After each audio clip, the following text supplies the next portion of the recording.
প্রিয় ছাত্রছাত্রী, আজকে আমি তোমাদেরকে এই মাধ্যমে মাধ্যমিক 2025 সালের পরীক্ষার জন্য পর্ষদের যে টেস্ট অর্থাৎ বোর্ডের যে টেস্ট সেখানে যে প্রশ্নগুলো দেওয়া হয় 132 নম্বর পেজে বিভাগ ক, খ এবং গ এর মধ্যে যে ইতিহাস যে সমস্ত প্রশ্নগুলো আছে সমস্ত প্রশ্ন উত্তর আলোচনা করবো। এমসিকিউ প্রশ্ন অর্থাৎ 1 নম্বর এবং 2 নম্বর প্রশ্নগুলো। তো ভিডিওটা শুরু থেকে শেষ অবশ্যই তোমরা দেখবে এবং চ্যানেল যদি তোমরা নতুন হয়ে থাকে অবশ্যই তোমরা চ্যানেলটাকে সাবস্ক্রাইব করে রাখবে পরবর্তী যে পেজগুলো আছে সেগুলোর প্রশ্ন উত্তর পাওয়ার জন্য। এবং এর আগে যে পেজগুলো ছিল সেগুলোর প্রশ্ন উত্তর আমরা আলোচনা করে দিয়েছি, তোমরা প্লেলিস্ট থেকে পেয়ে যাবে, সেগুলো অবশ্যই তোমরা দেখে নিও। আর এই প্রশ্ন উত্তরের যে পিডিএফ সেটা তোমরা পরবর্তীতে আমাদের টেলিগ্রাম চ্যানেল থেকে পেয়ে যাবে। ডেসক্রিপশনে টেলিগ্রামের লিঙ্ক দেওয়া আছে, সেখান থেকে তোমরা সেখানে যুক্ত হয়ে যাবে টেলিগ্রামে। তো এখানে দেখো আজকে 132 নম্বর পেজ, সেখানে ইতিহাসের যে প্রশ্নগুলো আছে দেখো। প্রথম প্রশ্ন সঠিক উত্তরটি নির্বাচন করো। প্রথম 1.1 থেকে বলা আছে নতুন সামাজিক ইতিহাসের বিষয়বস্তু হলো, নতুন সামাজিক ইতিহাসের বিষয়বস্তু হলো কি সাধারণ মানুষ। এরপরে যে প্রশ্নটা আছে দেখো, সোমপ্রকাশ পত্রিকা সাময়িকভাবে বন্ধ হয়েছিল 1878 খ্রিস্টাব্দে। এরপরে আছে মাসিক বামাবোধিনী পত্রিকার প্রথম সম্পাদক ছিলেন উমেশ চন্দ্র দত্ত। এরপরে আছে ভারতের শিক্ষার চুঁইয়ে পড়া নীতির প্রবর্তক হলেন টমাস ব্যাবিংটন মেকলে। এরপরে সতীদাহ প্রথা রদ হয় 1829 খ্রিস্টাব্দে। এরপরে আছে যে 1878 খ্রিস্টাব্দের অরণ্য আইনে অরণ্যকে ভাগ করা হয় 3টি স্তরে। এরপরে আছে রংপুরের কৃষক বিদ্রোহ শুরু হয়েছিল 1783 খ্রিস্টাব্দে। নেক্সট প্রশ্ন, 1857 খ্রিস্টাব্দের মহাবিদ্রোহের সময় যেখানের বিদ্রোহী সিপাহীরা দ্বিতীয় বাহাদুর শাহকে হিন্দুস্তানের সম্রাট বলে ঘোষণা করেছিল। তো এখানে তোমাদের কি হবে এই প্রশ্নের উত্তর, সেটা হবে কি দিল্লি, অপশান ঘ। এরপরে আছে ভারতের প্রথম রাজনৈতিক প্রতিষ্ঠান হলো বঙ্গভাষা প্রকাশিকা সভা। কোন ব্রিটিশ শাসক লর্ড লিটনের অস্ত্র আইন প্রত্যাহার করেন? লর্ড রিপন, অপশান ঘ। এর পরের প্রশ্নগুলো দেওয়া আছে দেখো। পঞ্চানন কর্মকার ছিলেন একজন বাংলা হরফ নির্মাণ বিশেষজ্ঞ। এরপরে আছে শান্তিনিকেতন আশ্রম প্রতিষ্ঠা করেন দেবেন্দ্রনাথ ঠাকুর। এরপরে প্রশ্ন, একা বা একতা আন্দোলনের নেতা ছিলেন মাদারি পাশি, অপশান ক। এরপরে আছে ভারতের প্রথম মে দিবস পালন করা হয় মাদ্রাজে, অপশান খ। এরপরে আছে ফরওয়ার্ড ব্লক গঠন করেন সুভাষচন্দ্র বসু, অপশান খ। তারপরে আছে ছাত্রী সংঘ গড়ে তোলেন, সেটা হবে কি, এটা হবে লীলা নাগ। এরপরে আছে কার্লাইল সার্কুলার জারি হয় 1905 খ্রিস্টাব্দে 10 অক্টোবর, অপশান ক। এরপরে আছে 1.18, সেখানে বলা হচ্ছে নমশূদ্র আন্দোলনের জনক বলা হয়, নমশূদ্র আন্দোলনের জনক বলা হয়, এটা হবে গুরুচাঁদ ঠাকুরকে। এরপরের প্রশ্ন, দেশীয় রাজ্য ছিল না, এখানে হবে কি মুম্বাই, অপশান ক। এরপরের প্রশ্ন আছে রাজ্য পুনর্গঠন কমিশন তাদের রিপোর্ট পেশ করে 1955 খ্রিস্টাব্দে। তাহলে এখানে এমসিকিউটা যে প্রশ্নগুলো ছিল 20টা সেগুলো আমরা আলোচনা করে নিলাম। এরপরে দেখো যে প্রশ্ন 2.2 এর প্রশ্ন 2.1 একটি বাক উত্তর। প্রথম প্রশ্ন বলা আছে নিম্নবর্গীয় ইতিহাস চর্চার জনককে। নিম্নবর্গীয় ইতিহাস চর্চার জনক হবে কি, তোমার লিখবে রণজিৎ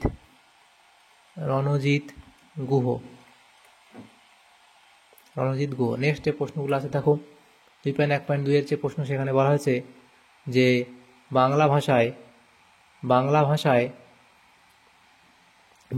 প্রকাশিত প্রথম মাসিক সাময়িক পত্রের নাম কি? সেটা লিখবে কি দিগদর্শন। নেক্সট প্রশ্ন, কবে হিন্দু মেলা প্রতিষ্ঠিত হয়? সেটা তোমরা লিখবে 1867 খ্রিস্টাব্দে। নেক্সট প্রশ্ন, বিদ্যা বণিক কাকে বলা হয়? লিখবে যে বিদ্যা শব্দের অর্থ জ্ঞান, লিখবে বিদ্যা বণিক কাকে বলা হয়? সেটা লিখবে কি বিদ্যাসাগরকে বলা হয়, বিদ্যাসাগরকে বলা হয় বিদ্যা বণিক, অর্থাৎ ঈশ্বরচন্দ্র বিদ্যাসাগরকে বিদ্যা বণিক বলা হয়। অভিযোগ 2.2 বলা আছে সত্য বা মিথ্যা নিরূপণ করো। প্রথম যে প্রশ্ন সেখানে বলা হয়েছে দেখো, রামকৃষ্ণ মিশন প্রতিষ্ঠা করেছিলেন শ্রীরামকৃষ্ণ, এটা এখানে ভুল বলা হয়েছে কারণ এটা তৈরি করেছে স্বামী বিবেকানন্দ। এরপরে প্রশ্ন বলা আছে মীর নিসার আলী বাঁশের কেল্লা নির্মাণ করেছিলেন, এটা ঠিক বলা হয়েছে। নেক্সট প্রশ্ন, মোপলা আন্দোলন একটি শ্রমিক আন্দোলন, এটা ভুল কারণ এটা একটি সম্প্রদায়ের ছিল, এটা আন্দোলন। মাতঙ্গিনী হাজরা ছিলেন বঙ্গভঙ্গ আন্দোলনের নেত্রী, এটা এখানে তোমাদের ভুল বলা হয়েছে। তাহলে এরপরের যে প্রশ্নগুলো এখন আছে দেখো সেটা কি বলা হয়েছে যে কয়স্তমের সঙ্গে কয়স্তম মেলাও। 2.3.1 বলা আছে গ্রাম বার্তা প্রকাশিকা, এটা তোমাদের হবে কি হরিনাথ মজুমদার। ইলবার্ট বিল, সেটা হবে কি লর্ড রিপন।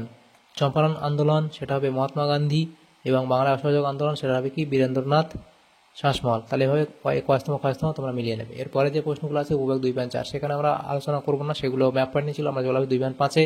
সেখানে বিবৃতিগুলির সঙ্গে সঠিক ব্যাখ্যা নির্বাচন করো। প্রথম যে বিবৃতি বলা হয়েছে দেখো 2.5-1 বিবৃতি, জাতীয়তাবোধ বিকাশে ভারত সভার ভূমিকা ছিল অসীম। তো এখানে কি বলা হয়েছে, এখানে ব্যাখ্যা 3 সঠিক হবে, যে উপরে 2টি ব্যাখ্যাই সঠিক। নেক্সট প্রশ্ন বিবৃতি, হিন্দু মেলাকে চৈত্র মেলাও বলা হয়। তো এখানে ব্যাখ্যা একটা সঠিক হবে, 1857 থেকে 1880 খ্রিস্টাব্দ পর্যন্ত হিন্দু মেলা চৈত্র মাসে হতো। এরপরে বলা হচ্ছে বিবৃতি 2.5.3, ভারত ছাড়ো আন্দোলনে তাম্রলিপ্ত জাতীয় সরকার প্রতিষ্ঠিত হয়েছিল। এখানে তোমাদের যে ব্যাখ্যা সঠিক হবে সেটা ব্যাখ্যা 2টা সঠিক হবে, যে মেদিনীপুরের মানুষদের ঐক্যবদ্ধ করতে। এরপরের যে প্রশ্নগুলো আছে দেখো 2.5.4, 1928 খ্রিস্টাব্দে কমিউনিস্টরা ওয়ার্কার্স অ্যান্ড প্রেজেন্টস পার্টি প্রতিষ্ঠা করে। তো এখানে ব্যাখ্যা একটা সঠিক হবে, যে শ্রমিক ও কৃষকদের ন্যায্য দাবি আদায়ের জন্য। তাহলে এখানে যেগুলো প্রশ্নগুলো ছিল উপবিভাগে 2.5 সেগুলো আলোচনা করলাম। এরপরে বিভাগ গয়ের মধ্যে যে সমস্ত প্রশ্নগুলো আছে দেখো সেগুলো কি বলা আছে, 2টি বা 3টি শব্দে 3টি বাক্য প্রশ্ন, নিচের প্রশ্নগুলি উত্তর দাও। প্রত্যেকটা প্রশ্ন 2 নম্বর করে, 11টা প্রশ্ন 22 নম্বর দেওয়া হয়েছে। এগুলো আমরা নেক্সট আলোচনা করবো। এগুলোর পিডিএফ তোমরা পরবর্তীতে আমাদের টেলিগ্রাম চ্যানেল থেকে পেয়ে যাবে। প্রথম প্রশ্ন, নারী ইতিহাস চর্চার উদ্দেশ্য কি, এটা অবধি লিখবে। সংবাদপত্র ও সাময়িক পত্রের মধ্যে পার্থক্য লেখো। সংবাদপত্র এবং সাময়িক পত্রের মধ্যে পার্থক্য দুটো লিখে দেবে এখানে, এই সংবাদপত্রে কী এবং সাময়িক পত্র কী সেটা লিখবে। নেক্সট প্রশ্ন, ইয়ং বেঙ্গল আন্দোলনের সীমাবদ্ধতা কী ছিল, সেটাই অবধি লিখবে। মানবতা জাগরণে শ্রীরামকৃষ্ণদেবের অবদান কী, সেই এখানে পয়েন্টগুলো লিখবে। নেক্সট যে প্রশ্ন আছে দেখো, কেনারাম ও বেচারাম কী, সেটাই অবধি লিখবে। এরপরে আছে ফরাজি আন্দোলন ব্যর্থ হয় কেন, ফরাজি আন্দোলনের যে এটি ব্যর্থ হয়েছিল কী কারণ, সামাজিক ভিত্তির অভাব, সরকারের দমনমূলক পদক্ষেপ এবং একক নেতৃত্বের অভাব, এ অবধি লিখবে। নেক্সট প্রশ্ন, মধুসূদন গুপ্ত কী জন্য বিখ্যাত, মধুসূদন গুপ্ত কেন বিখ্যাত, তার জন্ম, অবদান ইত্যাদি পয়েন্টগুলো লিখবে। নেক্সট, ব্যঙ্গচিত্র কেন আঁকা হয়, ব্যঙ্গচিত্র আঁকার কারণ সমালোচনা এবং সচেতনতা বৃদ্ধি, এই পয়েন্টগুলো লিখবে। এরপরে যে প্রশ্ন আছে দেখো, সভা সমিতির যুগ বলতে কী বোঝায় সেটা লিখবে। শ্রীরামপুর ত্রয়ী কারা, এরপরে লিখবে বারদৌলি সত্যাগ্রহের গুরুত্ব কী ছিল, বারদৌলি সত্যাগ্রহের যে গুরুত্ব ছিল, এই 3টে পয়েন্ট এখানে লিখবে। নেক্সট প্রশ্ন, আনন্দমঠ উপন্যাস কীভাবে জাতীয়তাবাদী ভাবধারাকে উদ্দীপ্ত করেছিল, সেগুলো লিখবে।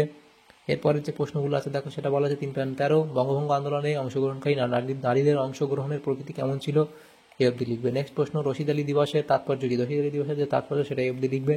নেক্সট প্রশ্ন আছে, উদ্বাস্তু কাদের বলা হয়, তো এখানে তোমরা লিখবে। তো এখানে দেখো এটা হবে বিভাজন, ঠিক আছে, এটা বিভাজন স্পেস ঠিক করে নিও, এই অবধি লিখবে। নেক্সট যে প্রশ্ন আছে দেখো 3.16, পত্তি শ্রীরাম আলু কে ছিলেন, তো তিনি স্মরণীয় কেন হয়েছিলেন, এই 3টে কারণ পয়েন্টে লিখবে, তাহলে এই প্রশ্ন তোমাদের হয়ে যাবে। তাহলে দেখো এখানে 132 নম্বর পেজে ইতিহাসে যে সমস্ত প্রশ্নগুলো ছিল এমসিকিউ প্রশ্ন, অর্থাৎ প্রশ্ন 1 নম্বর এবং 2 নম্বর প্রশ্নগুলো আমরা আলোচনা করলাম আজকে এই ভিডিওর মাধ্যমে। তোমাদের যদি সামান্যতম উপকার এসে থাকে ভিডিওটা অবশ্যই লাইক করবে, আর বেশি বেশি করে বন্ধুদের সাথে শেয়ার করবে, এবং পরবর্তী যে পেজগুলো আছে সেই পেজগুলোর প্রশ্নোত্তর পাওয়ার জন্য অবশ্যই তোমরা আমাদের চ্যানেলটাকে সাবস্ক্রাইব করে রাখবে। Thanks for watching.